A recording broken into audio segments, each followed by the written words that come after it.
맞이하여서 지난 1월 한 달 동안 복음 시리즈 설교를 함께 나누었습니다. 여러분들이 기억하실지 모르겠지만 첫째 주일은 복음의 첫사랑의 회복에 대해서 함께 나누었고요.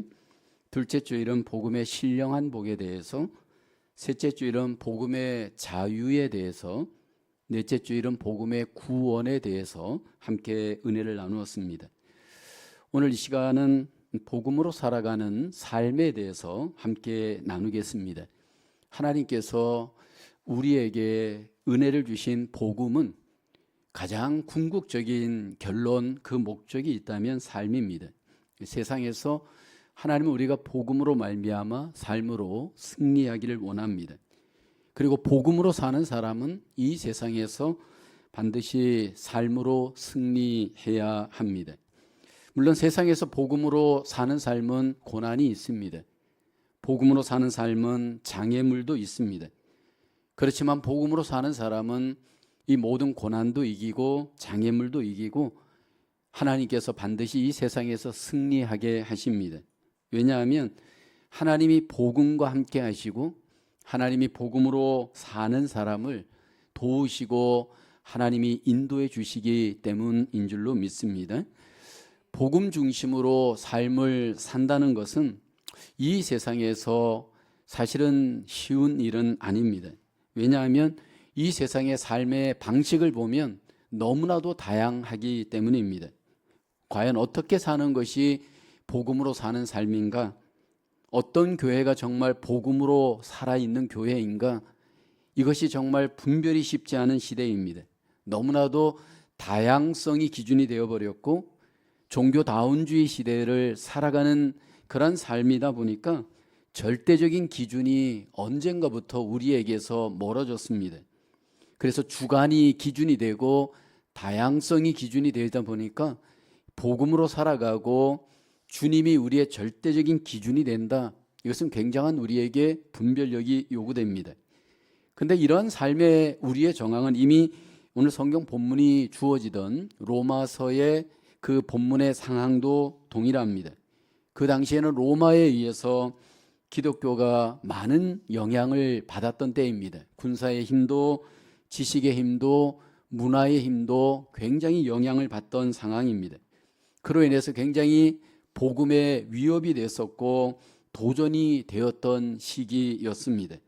그럼에도 불구하고 그 위험한 어려운 정황에서 바울은 그리스도인들을 향해서 복음으로 살아가야 될 것, 복음으로 이 세상을 이겨야 될 것을 오늘 우리에게 말씀을 합니다. 로마서는 우리에게 전해진 사실 복음서 중에 복음서입니다. 1장부터 11장까지는 하나님의 주권으로 말미암아 우리에게 주어진 복음의 위대함, 그 하나님의 위대한 은혜, 그 하나님 위대한 구원을 소개합니다. 하나님께서 우리에게 복음과 함께 역사하심으로 우리에게 주신 그 은혜, 그 구원, 그것이 우리에게 선물로 주어졌음을 1장부터 11장까지 말씀을 합니다. 12장부터 16장까지에서는 복음으로 구원받은 그리스도인들이 복음으로 말미암아 이 현실의 세상에서 어떤 삶을 승리하며 살아야 할지를 말씀을 합니다. 로마서 12장을 우리가 함께 받고 함께 이 본문을 대하면서 먼저 이해하기 위해서는 로마서 11장에서 마지막으로 강조되어지는 핵심적인 말씀과 단어를 이해할 필요가 있습니다. 그것은 바로 아멘이라는 단어입니다. 로마서 11장 36절은 이렇게 마칩니다. 이는 만물이 주에게서 나오고 주로 말미암고 주에게로 돌아감이라 그에게 영광이 세세 있을지어다. 아멘. 여기 아멘이라는 단어로 1장부터 11장이 결론이 짓습니다. 아멘이라고 하는 단어는 구약 성경에서 신약 성경에 이르기까지 사용되어지는 아주 중요한 하나님의 단어 히브리어입니다. 그 의미는 충실하게 지켜지는, 변치 않는 그런 의미가 있습니다. 하나님께서 지금 오늘 로마서 1장부터 11장까지를 마무리하면서 아멘으로 마무리하는 것은 하나님에 대해서 하나님의 약속에 대해서 옳습니다 라고 우리에게 고백하게 하고 인정하게 하는 단어입니다.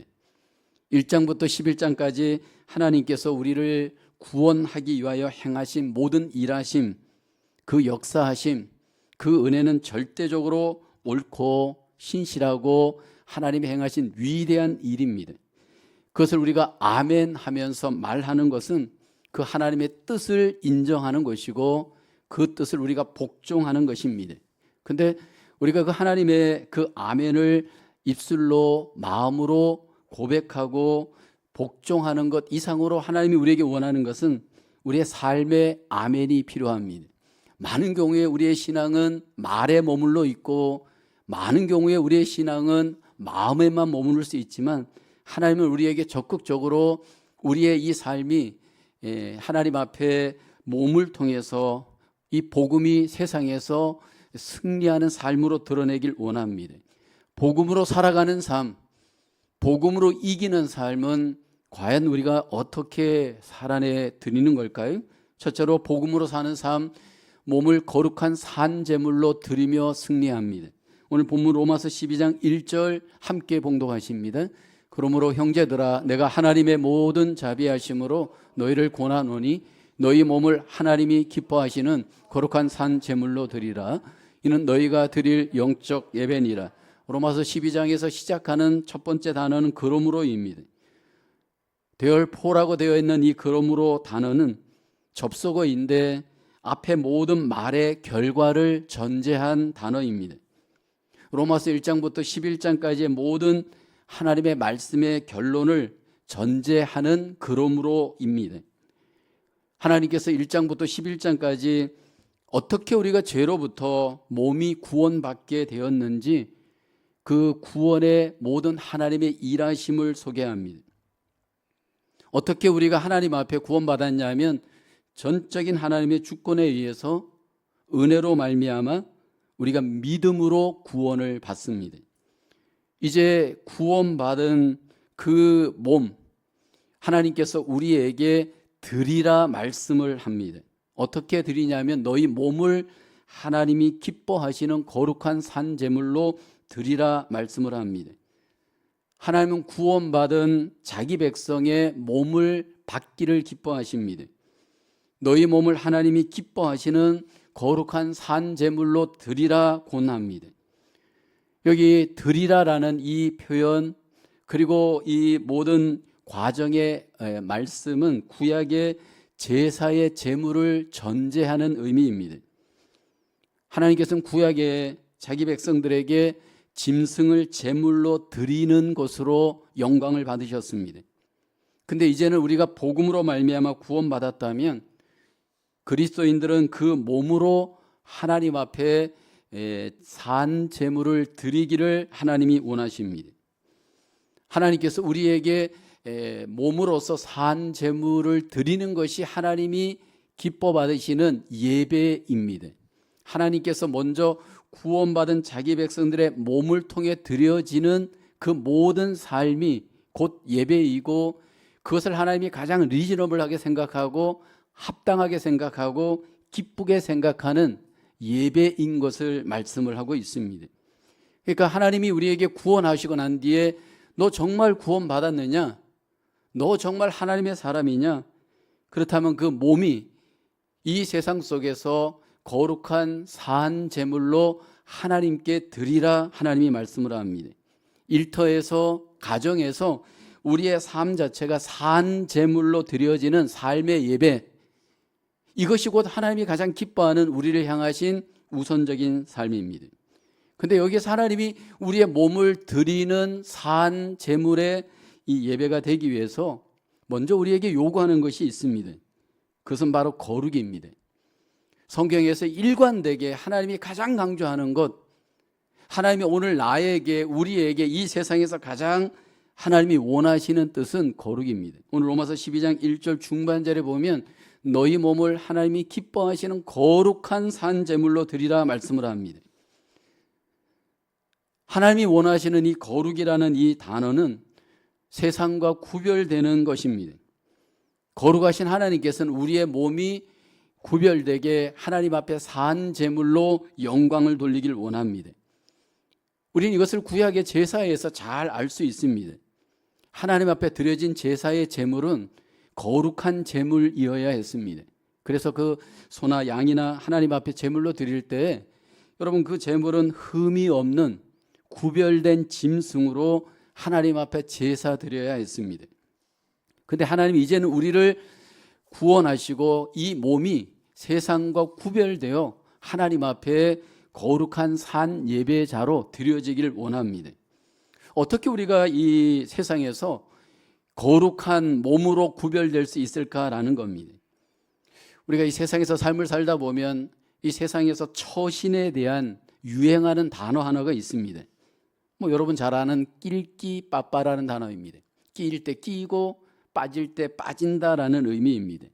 그러니까 세상 사람들과 삶을 살아갈 때 눈치 있고 세상 사람들과 공감할 수 있는 사람은 끼일 때 끼일 줄 알고 빠질 때 빠질 줄 알아야 여러분 그 사람이 공감을 받습니다. 근데 여러분 끼일 때 만약 끼지 못하거나 빠질 때 빠지지 못하게 되면 어떻게 될까요? 여러분 결국은 그 삶 속에서 뭔가 프라브럼이 일어납니다. 이것은 세상 삶의 방식입니다. 근데 하나님은 우리에게 하나님 앞에 우리가 거룩의 의식을 갖고 끼일 때 끼이고 빠질 때 빠지는 구별된 삶, 이것이 나에게 요구되어진 하나님의 선택입니다. 어떻게 하나님 앞에 거룩하게 살아갈 수 있느냐 하면 먼저 우리가 하나님을 의식하면서 내 몸이 어디에서 끼이고 어디에서 빠져야 할지를 선택하고 결정할 수 있어야 됩니다. 철저하게 하나님을 의식하고 직장에서 일을 하셔야 합니다. 하나님을 의식하고 우리는 관계할 수 있어야 됩니다. 하나님을 의식하고 예배할 수 있어야 되고 하나님을 의식하면서 부정과 더러움과 방탕의 자기를 내어주지 않는 선택이 필요합니다. 그런데 많은 경우에 우리가 먼저 의식하는 것이 무엇입니까? 사람을 먼저 의식하잖아요. 복음으로 사는 사람은 하나님을 의식합니다. 우리의 몸이 내 것이 아니고 하나님의 것입니다. 그래서 우리가 하나님을 주인으로 삼고 먹든지 마시든지 무엇을 하든지 항상 하나님을 의식하면서 삶의 예배자가 되도록 하나님이 우리에게 요구하십니다. 과연 이것이 세상에서 가능할 수 있는가? 그렇게 질문하시는 분들이 있습니다. 답은 가능하다입니다. 여러분 성경에 요셉을 보면 형들에 의해서 약간 17살에 외국의 종으로 팔려갑니다. 애굽에서 보디발의 집에서 종으로 일하였습니다. 그때 그에게 죄의 유혹이 찾아옵니다. 보디발의 아내가 동침하기를 유혹합니다. 그때 요셉의 나이가 10대 후반기입니다. 가장 정욕이 불타오를 때입니다. 근데 그는 그 유혹을 여러분 하나님을 의식하면서 이겨내죠. 그가 어떻게 그 죄를 이겨냈느냐 하면 창세기 39장 9절 하반절에 그런즉 내가 어찌 이 큰 악을 행하여 하나님께 죄를 지으리까. 결국 여러분 하나님을 의식하면서 거룩한 몸을 지켜내었습니다. 이렇게 거룩한 몸으로 만약 세상에서 내가 삶을 살아가면 내 삶 속에 하나님의 복이 막 넘치고 잘 되는 일이 벌어져야 하는데 성경은 그렇게 얘기하지 않습니다. 거룩한 몸을 구별하여서 하나님께 영광을 돌릴 때 요셉에게 당장 찾아온 것은 감옥이었습니다. 그는 억울하게 감옥에 들어가게 됩니다. 근데 여러분 감옥에서 고난을 당하는 요셉이 하나님 앞에 원망하지 않습니다. 감옥에서도 구별된 삶을 살아갑니다. 여러분 우리가 거룩하게 산다고 갑자기 우리에게 복이 찾아오고 우리가 형통하게 되고 그러면 얼마나 좋겠습니까? 그렇지 않습니다. 거룩하게 살아도 우리에게 감옥의 현실이 찾아올 수 있습니다. 그런데 여러분 그 현실에서 어떻게 요셉은 그 고난을 이겨냅니까? 여전히 구별되게 거룩하게 자기를 지켜냅니다. 때가 되었을 때 하나님께서 그 요셉을 축복합니다. 거룩하게 삶을 살 때 과정의 고난을 하나님이 허용하고 그 고난의 끝에 가서 하나님이 마침내 애굽의 총리가 되도록 그 요셉을 하나님이 축복하십니다. 하나님께서 우리에게 이 세상에서 거룩한 삶을 살라는 것은 불가능하기 때문에 어렵기 때문에 만약 그 삶이 불가능하다면 하나님이 이 명령을 하지 않습니다. 하나님께서 분명히 그렇게 살 수 있기 때문에, 승리할 수 있기 때문에 우리에게 요구합니다. 그래서 이 세상에서 삶을 살아갈 때 옆에 세상 사람들과 똑같은 패턴과 방식으로 여러분 우리가 그들을 따라가서는 안 됩니다. 그들과 똑같은 방식으로 공부하고 똑같은 방식으로 사업하고 똑같은 방식으로 교제한다면 정말로 복음으로 구원받은 사람일까? 정말 그 사람이 하나님의 사람일까? 여러분 우리는 질문하지 않을 수밖에 없습니다. 어떻게 일상 속에서 삶으로 승리할 수 있을까요? 여러분 우리가 오해하지 말아야 될 것은 하나님을 믿는다는 것은, 하나님과 더불어 관계를 한다는 것은 특별한 이벤트가 아니고 특별한 형식이 아닙니다. 일상의 삶으로 승리하는 겁니다. 삶에 있어서 하나님을 경험하지 못하고 승리하지 못한다면 여러분 그 믿음은 어쩌면 종교인으로 남아 있을 수 있습니다. 일상의 삶 속에서 하나님은 하나님의 주권을 인정하며 우리가 삶의 예배자로 거룩하게 우리의 몸을 드리기를 기뻐합니다. 그래서 우리의 삶 속에서 하나님을 인정하고 거룩한 삶으로 승리하기 위해서는 모든 삶의 주인이 내가 아니고 하나님이신 것을 절대적으로 먼저 마음에 인정하셔야 합니다. 아까 로마서 11장 36절에 바울은 이렇게 우리에게 고백하죠. 이는 만물이 주에게서 나오고 주로 말미암고 주에게로 돌아갑니다. 그에게 영광이 세세 있을지어다. 아멘. 하나님 앞에 저와 여러분들이 삶의 목적, 삶의 주인이 하나님이 되어질 수 있기를 주님의 이름으로 축원합니다. 내가 주인 되어지는 사람은 이게 불가능합니다.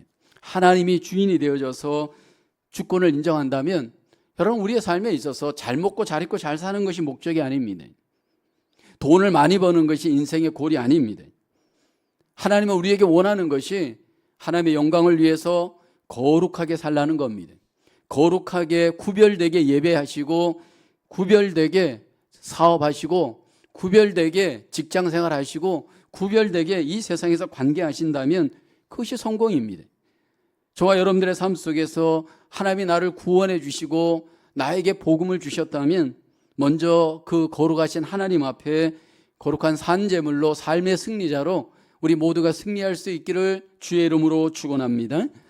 두 번째로 복음으로 사는 삶, 세상을 본받지 않고 마음을 새롭게 변화됨으로 승리합니다.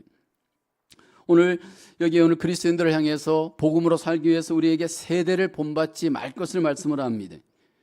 영어 성경에서는 이 세대라고 하는 단어에 대해서 조금 더 구체적으로 표현을 합니다. 오늘 로마서 12장 2절에 보면 너희는 이 세대를 본받지 말고라고 할 때 여기 보면 the pattern of this world가 되어 있습니다. 이 세상의 패턴을 본받지 말라라는 겁니다. 이 세상의 유행을 본받지 말라라는 겁니다. 만약 우리가 이 땅에서 삶을 살아가면서 이 세상의 유행과 패턴을 본받게 되면 어떻게 될까요? 구약의 이스라엘 역사를 우리가 요즘 묵상하고 있습니다. 부름받은 이스라엘 백성들이 가나안 땅에 들어갔을 때 그들은 그 가나안 땅에서 하나님께서 가나안을 본받지 말라라고 한 경고를 무시하고 가나안 땅을 본받게 됩니다. 가나안 땅의 우상을 본받게 됩니다. 430년 만에 하나님이 이스라엘을 구원하셨고 홍해를 건너고 광야를 지나서 마침내 가나안 땅에 들어가게 했습니다. 우리로 얘기하면 세상입니다. 근데 그 가나안 땅에서 그들은 가나안 삶의 패턴을 그대로 본받습니다. 우상을 본받아서 그들과 똑같이 우상을 섬깁니다. 그로 인해서 하나님께서는 진노하시고 이스라엘을 하나님께서 바벨론의 포로가 되도록 패망케 하십니다. 오늘날 우리가 교회를 돌아볼 때 우리는 냉정한 자성이 좀 필요하지 않을까 저는 생각합니다. 한국의 교회도 미국의 교회도 미국의 한인교회도 여러분 요즘 교회가 이 세상 속에 어떤 모습인지를 우리는 냉정하게 직시하셔야 합니다. 여러분 교회가 이 세상에서 빛과 소금의 역할을 잃어버린 이유가 뭘까요? 근데 여러분 우리가 오해하지 말아야 될 것은 자꾸 타자의 책임으로 누군가의 책임으로 돌리지 말고 그 교회의 주체인 나를 잘 돌아보십시오. 왜 우리가 교회가 자꾸 세상을 닮아갈까요? 교회가 세속화되어지는 이유가 뭘까요?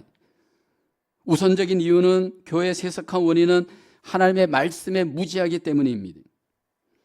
여러분 우리가 성경에 대해서 무지하는 순간 하나님에 대해서 무지하기 시작합니다. 여러분 믿음 생활을 하면서 주일날 올 때 여기 교회에서 예배 드릴 때 성경 한번 보는 것으로 내가 여러분 하나님을 알 수 있을까요? 예수님이 정말 어떤 분인지 내가 알 수 있을까요? 성령님이 누구신지, 교회가 무엇인지, 기독교의 역사가 무엇인지 알 수 있을까요? 일주일 내내 내 뜻대로 살고 내 방식대로 삶을 살고 전혀 무지한데 여러분 주일날 달랑 와서 예배 시간에 성경 한번 읽는 것으로 우리가 하나님을 알 수 있다라고 할 수 있을까요? 그러다 보니까 무지하게 되다 보니까 여러분 이 세상 속에서 무지한 사람은 승리할 수 없습니다. 세속화의 두 번째 원인은 사람을 의식하고 두려워하기 때문입니다. 그래서 오늘날 교회에서 우리가 성경 말씀대로 절대적인 믿음을 갖는 것을 두려워합니다.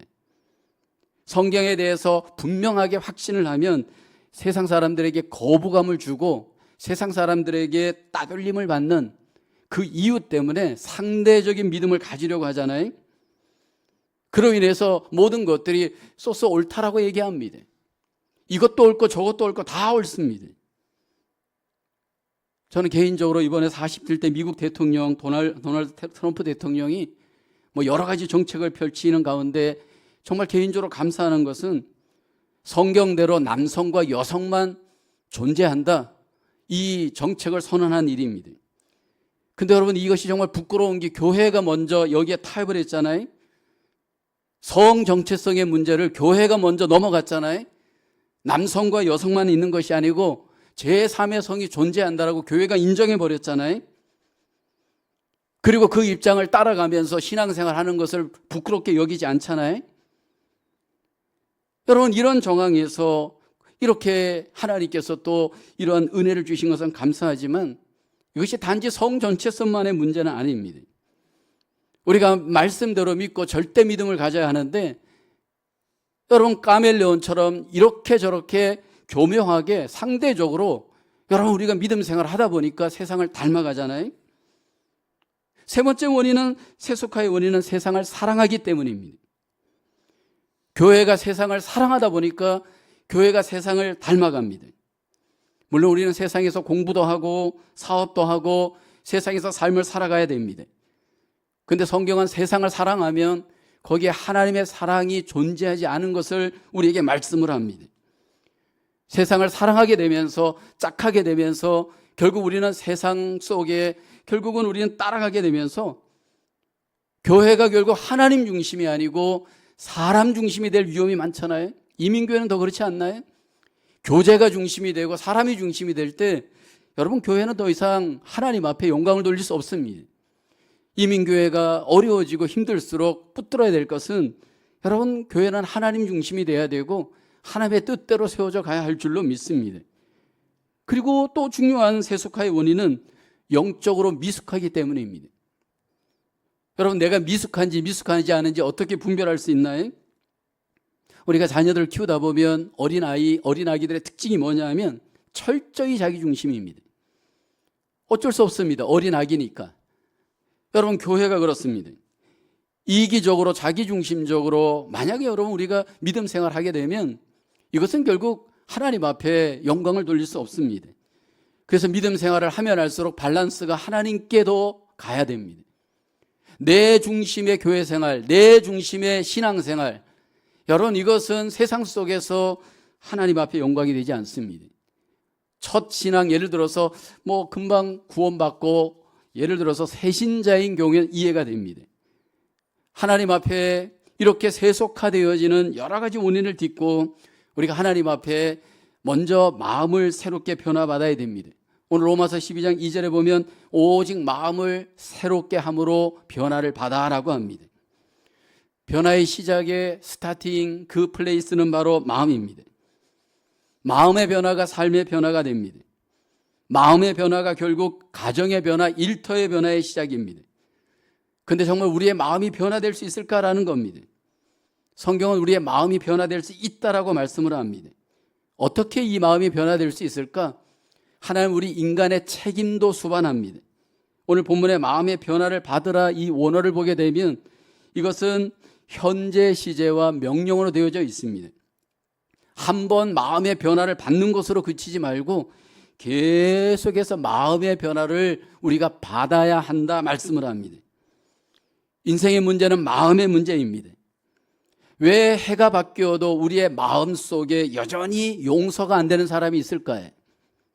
왜 시간이 지나는데도 여전히 우리 속에 나쁜 습관이 반복될까요? 왜 나이가 더 들어가는데도 우리의 삶이 과거에 머물러 있을까요? 마음의 변화가 없기 때문입니다.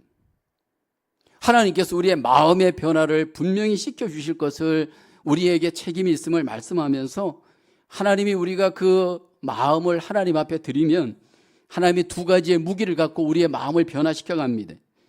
첫째는 성령님이고 둘째는 성경입니다. 여러분, 성경과 성령님은 별개가 아니고 함께입니다. 성령님이 우리 안에 일하시면 하나님의 말씀이 우리의 마음을 새롭게 합니다.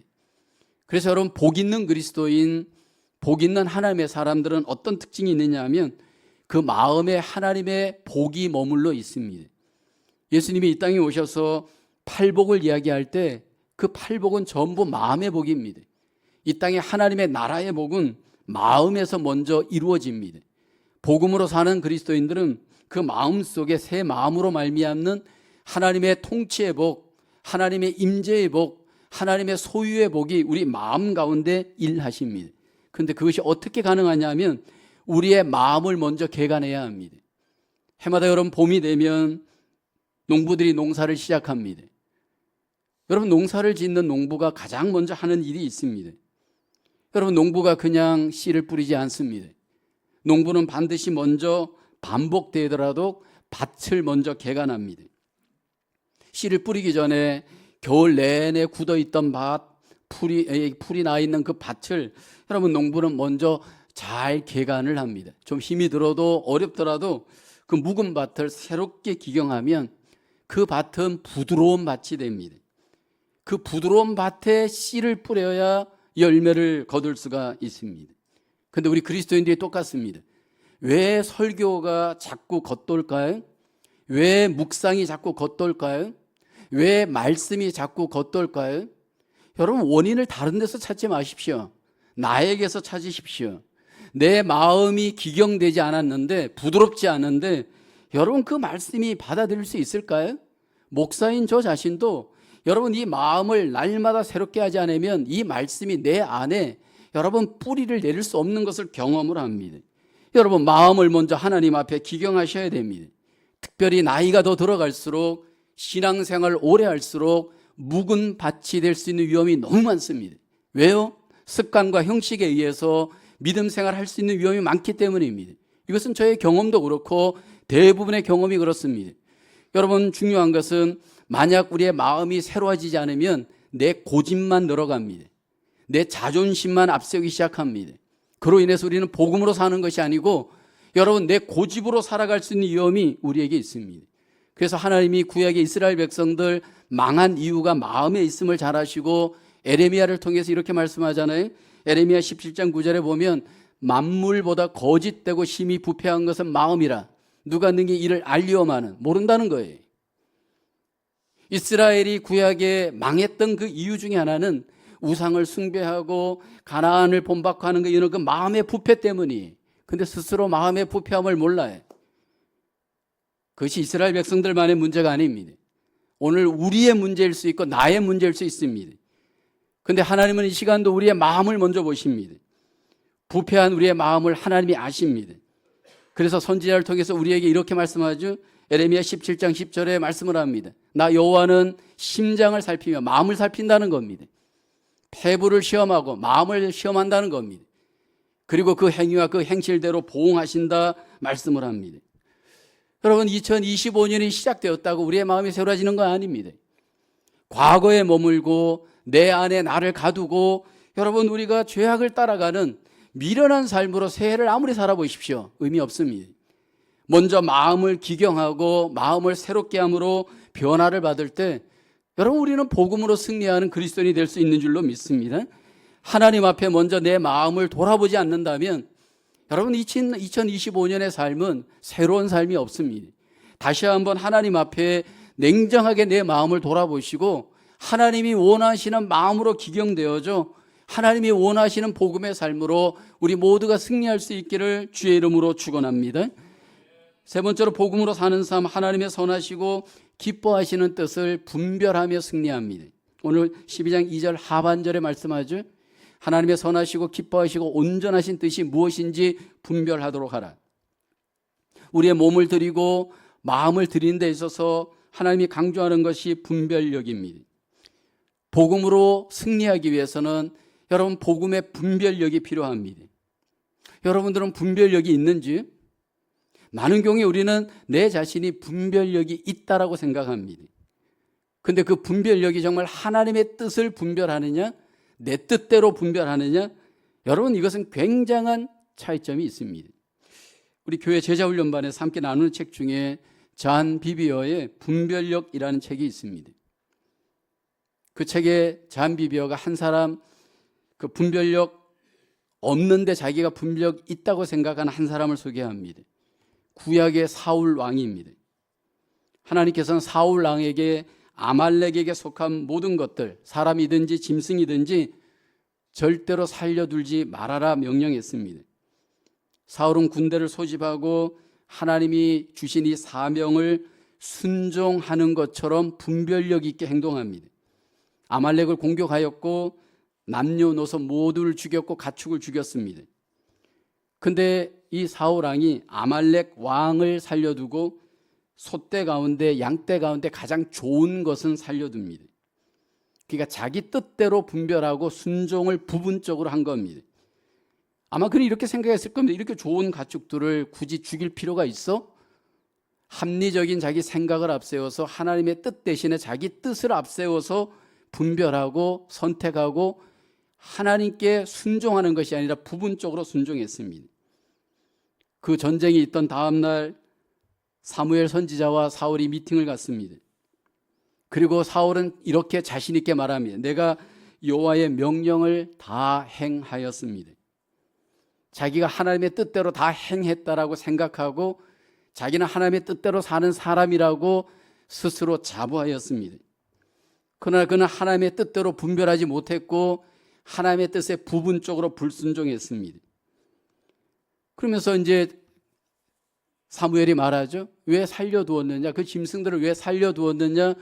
괴천합니다. 그때 사울이 뭐라고 얘기했냐면 이렇게 합리화를 시킵니다. 하나님께 제사하기 위해서 좋은 짐승들은 내가 살려주었습니다. 많은 경우에 우리는 하나님 앞에 내가 굉장히 분별력이 있고 그 분별력이 있는 이유로 내 나름의 이유, 내 의를 앞세워서 굉장히 내가 똑똑하고 지혜로운 사람인 것처럼 나를 합리화합니다. 근데 그 모든 동기와 과정을 그 결과를 하나님은 다 아십니다. 하나님께서 사무엘상 15장 22절 하반절에 이렇게 말씀하시죠. 순종이 제사보다 낫고 듣는 것이 순양의 기름보다 낫다. 결국은 여러분 하나님이 그 사울을 버립니다. 분별력이 없는 그 인생, 잘못된 선택을 하고 잘못된 순종을 하면서도 그것이 문제인 줄 모를 수 있음을 우리에게 잘 보여주고 있습니다. 왜 우리에게 분별이 필요하냐면 악한 사탄이 우리를 미혹하기 때문입니다. 여러분 우리의 믿음 생활에서 순종을 해가고 하나님의 뜻대로 우리가 선택해가는 가운데 있어서 여러분 이 사단은 우리를 미혹합니다. 어떻게 무엇으로 미혹하는지 예수님은 우리에게 그 삶을 잘 보여줍니다. 예수님께서 공생애를 시작하기 전에 40일 동안 금식하며 기도하였습니다. 그때 이 마귀가 예수님을 시험합니다. 세 가지의 시험을 합니다. 첫 번째 시험은 이 돌들로 떡덩이가 되게 하라 시험합니다. 그때 예수님은 이게 마귀구나 분별하시고 이렇게 말씀을 하죠. 사람이 떡으로 사는 것이 아니요 하나님의 입으로부터 나오는 말씀으로 산다. 분별하고 이겨냈습니다. 그러자 두 번째 또 시험이 찾아옵니다. 만일 하나님의 아들이거든 여기에서 뛰어내려 보라.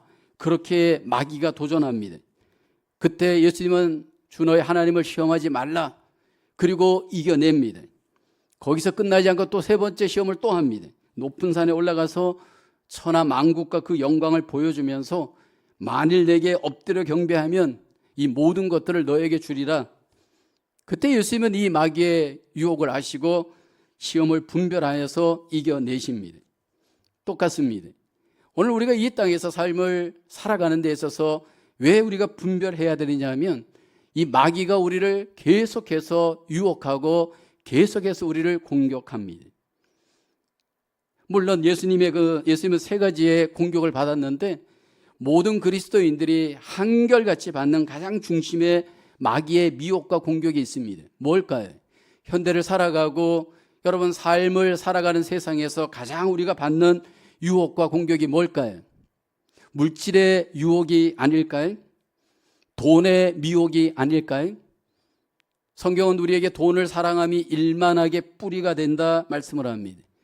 돈이냐 하나님이냐 선택 앞에 가보면 여러분 나의 영적 현주소가 냉정하게 드러납니다. 근데 성경은 우리에게 분명하게 경고하잖아요. 너희가 육신대로 살면 육신으로부터 썩어질 것을 거두고 영으로 심고 영으로 살면 진리로 살면 거기에서 너희가 선을 거둘 것을 말씀을 하고 있습니다. 오늘 우리에게 그런 유의 시험이 올 때 저와 여러분 속에 분별력을 갖고 사람이 떡으로 살 것이 아니요 하나님의 입으로 나오는 말씀으로 산다라고 자신 있게 선언하고 여러분 그것을 분별해내면서 이길 수 있는 사람이 복음으로 사는 그리스도인인 줄로 믿습니다. 많은 경우에 우리에게 타협을 요구합니다.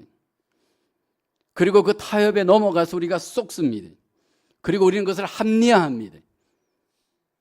그러면서 그것에 대해서 조금 더 어떻게 보면 하나님 앞에 문제가 아닌 것처럼 스스로 여러분 생각할 수 있는 위험이 우리에게 있습니다. 이 땅에 계셨던 예수님은 하나님의 뜻대로 승리하셨습니다. 예수님께서 하나님의 뜻대로 끝까지 승리하시면서 우리에게 그 뜻대로 승리하기를 기대하십니다. 겟세마네 동산에서 그래서 주님은 이렇게 기도하시잖아요. 나의 뜻대로 마시고 아버지의 뜻대로 하옵소서. 복음으로 사는 그리스도인은 하나님의 뜻대로 승리하는 자입니다. 하나님의 뜻대로 사업하고 하나님의 뜻대로 공부하고 하나님의 뜻대로 가정을 세워가야 합니다. 예수님이 이 땅에서 하나님의 뜻대로 구원을 이루셨습니다. 그것이 바로 하나님의 뜻을 분별하였기 때문입니다. 깨어있지 못하면 우리가 분별할 수 없고 그러면 우리는 승리할 수 없습니다. 우리가 몸에 병이 오는 이유는 면역력 때문에 약해져서 병이 오는 경우가 많이 있잖아요. 근데 만약 면역력이 세고 강하고 잘 여러분 준비되어 있으면 병균이 오다가도 물러갑니다. 우리 그리스도인들의 삶이 그렇습니다. 이 땅에서 우리의 삶이 하나님의 영역으로 우리의 삶이 잘 준비되어 있다면 죄의 공격과 마귀의 공격을 우리가 이겨내고 하나님 앞에 승리할 수 있게 되어지는 줄로 믿습니다. 하나님의 그 은혜, 그 놀라운 복음의 여러분 은혜가 우리에게 있다면 여러분 이제 우리에게 필요한 것은 하나님의 뜻대로 이 세상에서 승리하며 살아가는 하나님이 원하시는 삶인 줄로 믿습니다. 특별히 우리가 삶의 예배자로 승리할 수 있길 원합니다. 복음으로 사는 그리스도인들은 복음으로 말미암는 삶의 승리자로 이 세상에서 승리합니다. 그 몸을 거룩하고 산 제물로 하나님 앞에 드립니다. 무엇보다도 여러분 마음을 날마다 새롭게 함으로 변화를 받습니다. 더 나아가 하나님의 선하시고 기뻐하시고 온전하신 뜻대로 우리가 순종하여 분별력 있게 하나님 앞에 나를 드리는 줄로 믿습니다. 2025년 한 해를 살아갈 때 이 한 해가 복음으로 말미암아 우리 모두가 승리하며 하나님 앞에 영광을 돌리며 우리 모두에게 하나님께 뜻을 이루어가는 귀한 삶이 되어질 수 있기를 주님의 이름으로 축원합니다. 기도하겠습니다. 하나님, 우리에게 복음의 은혜를 주시고 복음으로 말미암아 하나님의 자녀가 되어 이 세상 가운데 하나님을 아버지로 모시고 살아가게 하심을 감사합니다. 하나님, 우리가 이 세상에서 살아갈 때 우리의 몸을 날마다 거룩한 산제물로 드리는 삶의 예배자로 하나님 앞에 승리하게 도와주시옵소서. 하나님, 거룩하고 구별된 몸이 되게 하시고 하나님, 우리의 마음을 새롭게 함으로 변화를 받게 하시고 하나님의 선하시고 기뻐하시고 온전하신 뜻대로 우리 모두가 순종하며 이 세상을 이겨낼 수 있도록 하나님 우리를 붙잡아 주시옵소서. 2025년 한 해가 하나님 뒤로 후퇴하는 한 해가 되지 않게 하시고 제자리에 멈추는 정체하는 시간이 되지 않게 하시고 믿음으로 전진하며 복음으로 승리하며 하나님 앞에 영광을 돌리는 복된 한 해가 되어지도록 은혜 베풀어 주시옵소서. 예수님의 이름으로 기도하옵나이다. 아멘. 우리 다 함께 우리 봉헌송 드리십니다.